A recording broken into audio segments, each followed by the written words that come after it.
Research has shown that imagination in play and imagination in learning develops children's learning of concepts. And then we made the rocket and we fly to the moon. But how do we set up a land of learning play worlds for primary schools?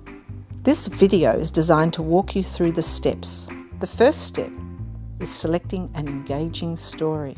So Oriana was going through a list, we'd sort of shortlisted it to a few, and when she said The Secret Garden, I said yes, because I remember my mother had bought it for me. I sort of had an emotional connection with it already. This is where the robin flew over the wall, she said. Is it? Cried Colin. Oh, I wish he'd come again. And that, said Mary with solemn delight, pointing under the big lilac bush, is where he perched on the little heap of earth, and he showed me the key. We also thought very carefully about the beautiful characters and how we wanted the children to empathise with the two characters, Mary and Colin, who were quite particular children who learnt to love nature and be fascinated with the outside world. Colin was surprised that the garden was beautiful. And Erin, do you know what I think?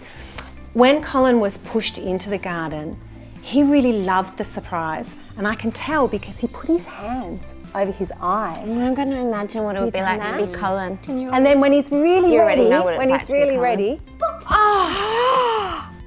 And we thought by choosing a book such as The Secret Garden, we could encourage the children to, have empathy with the characters, but also help them to see how if you seek beyond yourself, you grow as a person. Who told Red Robin the good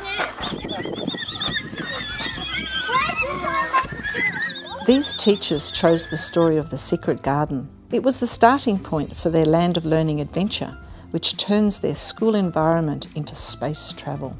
My sunshine is making you stronger each day. Let's orbit the sun, let's go. Oh, let's orbit the sun.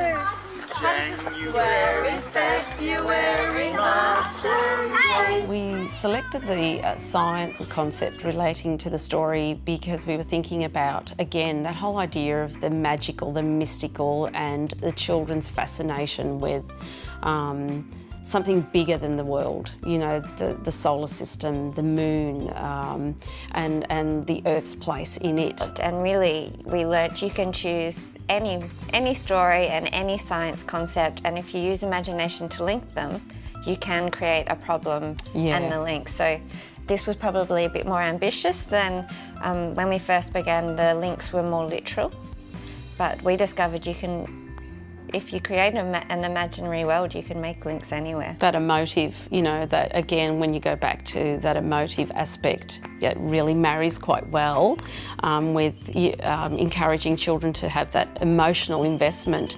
We knew as soon as we started talking about the solar system, we thought, of course, space travel. We knew the children would be engaged, so we felt confident to go ahead with that.